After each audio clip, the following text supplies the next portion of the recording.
She's supporting us.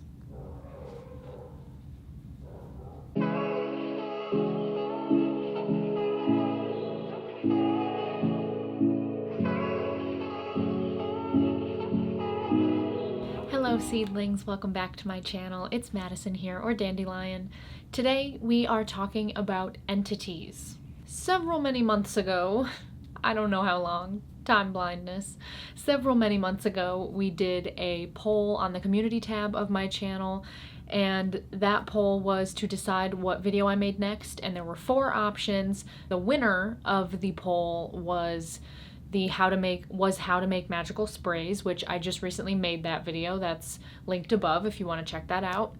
And the topic that got second place in that poll that happened months ago was, what are entities? So I figured I'll make a video on that since it almost won but didn't quite. And this also happens to be an area of study that I am very much so fascinated by and entrenched in. So I'm really excited to talk to you guys about this topic. We'll be talking about entities. We'll be talking about what entities are, how entities happen or how they get attached to a person or a place, and we're going to be talking about entities through a shamanic perspective. If you aren't familiar with me and my channel, I'm a shaman, so that is where this knowledge is going to be coming from, is from the shaman who taught me. The word entities is used in other cultures and other practices different ways, so just keep that in mind. We're talking about entities from a shamanic perspective. And before we get started, don't forget to like this video and subscribe to my channel so you don't miss any of my future videos.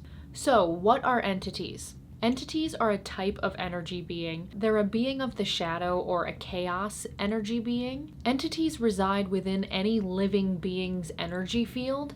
Entities can also be attached to the energy field of a place. And how this happens, how an entity gets attached to a person, an animal, a place, is through some kind of event that occurs.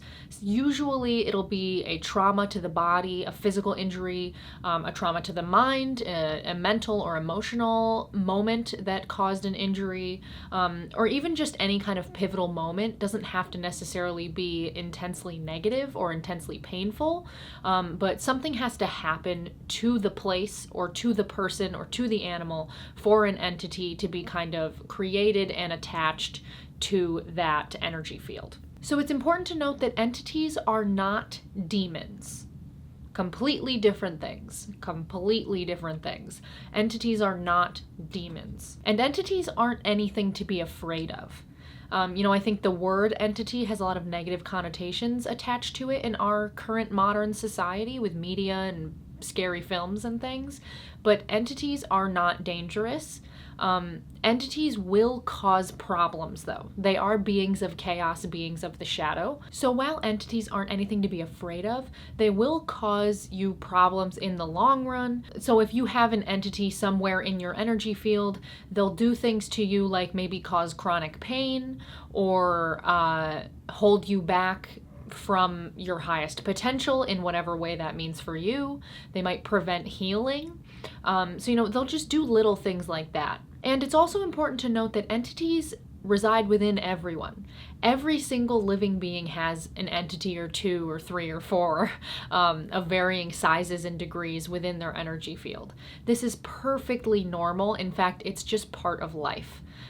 There's not really anything you can do about it. To exist is to have hardship, and to have hardship is to come into contact with entities from time to time. So it's not as if you'll one day free yourself from all entities and never have an entity attached to you again. That's not how it works.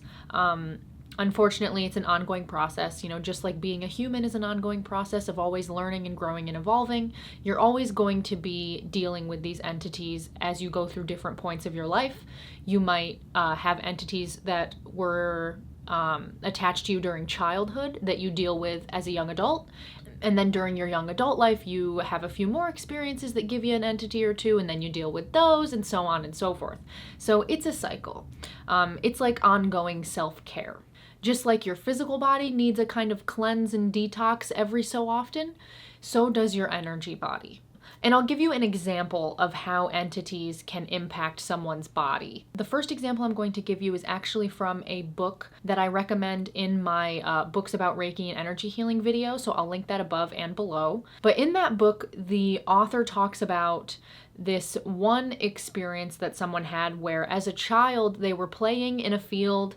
They lived in the country, they were playing, running around in the field barefoot, as children do, and they stepped on a broken bottle that was hidden in the tall grasses. So they were running full speed, stepped right on the bottle, and of course injured their foot very, very badly.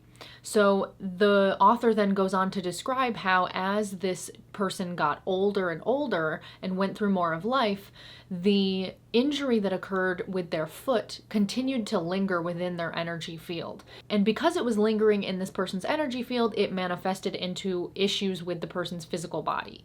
So this led to a fear of exercise, a fear of moving their body. They stopped running, they stopped playing as physically, they became more cerebral and more to themselves. So this is one example of how an entity can impact you, not just on an energetic level, but then continuing on to impact your physical body. The person also continued to have chronic pain in their foot. So that's just one example. So what do we do about entities? How do we deal with them? How do we go forward knowing that we have these entities in our body? So first, it's important to note that, of course, you have entities. Everybody has entities. But only a trained professional like a shaman, like myself, or even maybe a Reiki master might be able to identify these things for you. They might not call them an entity, but only a trained healer, an energy worker, can identify a specific entity. Usually an entity will be attached to a specific part of your body. So a shaman like myself is able to, we're trained to remove entities from an energy field of a person, an animal, or a place. So I can safely extract an entity from you. One way to deal with this issue is to see a healer, see a shaman, see a Reiki master. If you're able to see me, see me. All my information is down below. But that's one way to deal with them, is to see a professional, an energy worker, Reiki master, shaman. Make sure that they're legitimate. Do your research. If you're not going to see me, make sure that they're a studied, true professional. Make sure that you're not seeing just some rando who decided to call themselves a shaman one day. I would prefer if you come see me, but if you can't, then make sure you do your research on who you're seeing. But that's one way to deal with entities. Little disclaimer about dealing with entities though, just like you will always have entities, entities tend to linger. So even when you have, say, an entity extracted from your energy field by a shaman, you will still have to put in the work in your daily life to not have that entity kind of come back around and get reattached to you. Entities will cause patterns. We all have patterns in our lives. Life is just one big circle, one big pattern. And something that you learn in manifestation practice is that breaking out of those limiting beliefs and those limiting patterns is what helps you to reach your manifestation goals. So just like with entities, they are chaotic beings of the shadow. They will... Glenn is here. She's under the altar, which is really cute. She's my shadow work girl for sure. The Glenn. The rare snow leopard. Thank you for joining us, Glennie. So, entities are beings of the shadow, beings of chaos. So they will seek to hold you back, mess you up, cause you a little bit of extra hardship. And they'll do this partially through keeping you in patterns, keeping you in unhelpful cycles within your life, within your behavior, within your relationships, within your own relationship with your body, with anything. So dealing with entities and getting an entity to move on from you and no longer be attached to your energy field is work. You have to put in a lot of work. So even when, if you come to me and I remove an entity from your energy field, you still have to put in the work to make sure that entity doesn't return. And it may take a couple sessions for the entity to fully leave your energy field. This is perfectly normal. Glennie's just sitting next to me. She's being so cute. She's just out of frame. So another way to deal with entities is through shadow work. Shadow work and self-work. So therapy, shout out to therapy. Shadow work, to sum it up really quickly, is basically just the practice of asking yourself why. So take any limiting pattern, limiting self-belief you have, take any problem you face continually, take any hardship, any big emotion that you don't understand that you have, take any of those things and ask yourself why. And keep doing that, keep doing that, keep doing that until you get to the root. So that's another way to deal with it. Trauma work, therapy, explore yourself. Deal with those corners of your energy field, those shadow parts of yourself that you normally want to look at. And that is all about entities. I hope that you found this helpful, and if you enjoyed this video, give it a like and don't forget to subscribe to my channel. You can also hit that join button to become a member of my channel to get access to members only perks like early access to my videos and getting to vote in members only polls. Thank you so much for watching, and I will see you soon. Blessed be.